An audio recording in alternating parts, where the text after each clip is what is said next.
What we know is that the Philippines and Philippine families are extremely resilient. This is the 20th typhoon of the year. It's the 5th large typhoon of the year.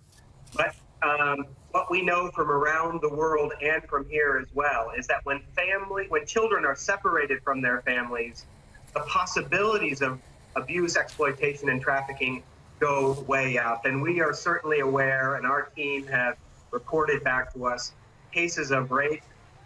We do know of minimally 100 cases of children that have been separated from their families.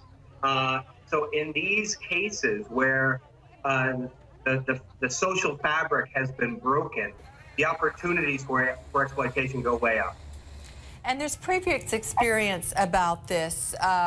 During the Indian Ocean tsunami back in 2004, an unknown number of orphans were trafficked then. They kind of disappeared. Tell us about that.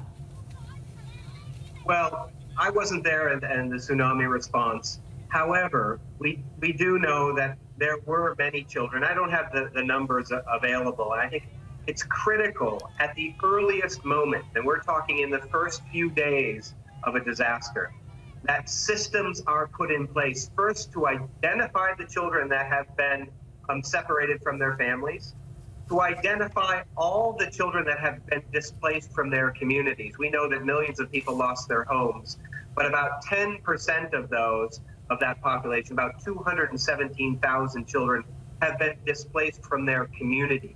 And those are the ones that are particularly vulnerable. So setting up a network of identifying who those children are, getting them into the programs that protect them, watch them, and register them is the first step from allowing children to wander without oversight and a protective umbrella around them. And I think that's what we're working very quickly on to establish in the Philippines. I'm sitting here reading about child-friendly spaces that Save the Children is establishing. Is that what you're talking about? Yeah, that's it exactly.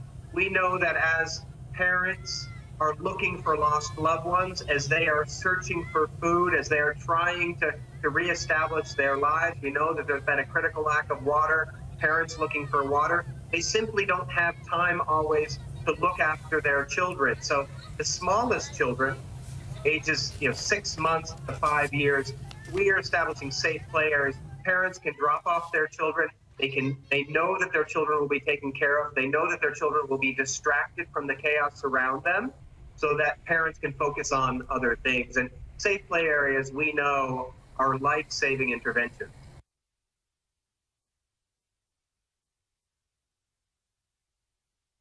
The immensity of the storm could be seen from space.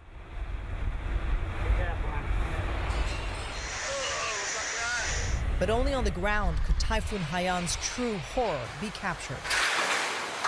I've been through a lot of typhoons before, I've been through a lot of natural disasters before, and this just is incomparable. This is just off the scale.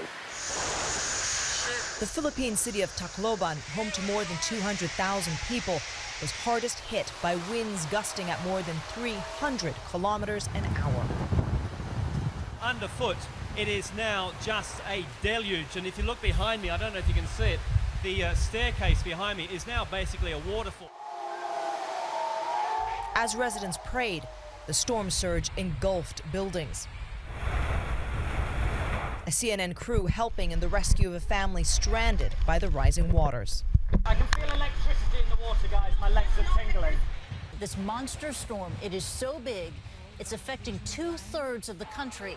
And President Benigno Aquino has warned his citizens that they are facing a calamity.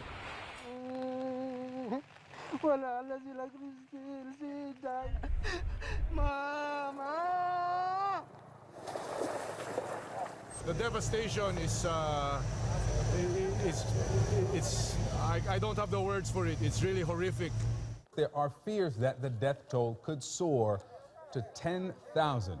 Some of our family members are dead, so it's really devastating. I am the only survivor of the family, and I want to know them if they are still alive.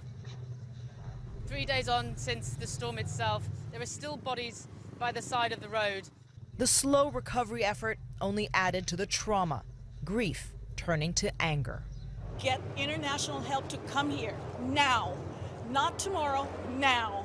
This is really, really like bad, worse than hell. And everywhere CNN reporters went in the days after the storm, the plea was the same. Food, tents, everything is gone. So we need help. I hope you're watching and you see us in TV. We really need help.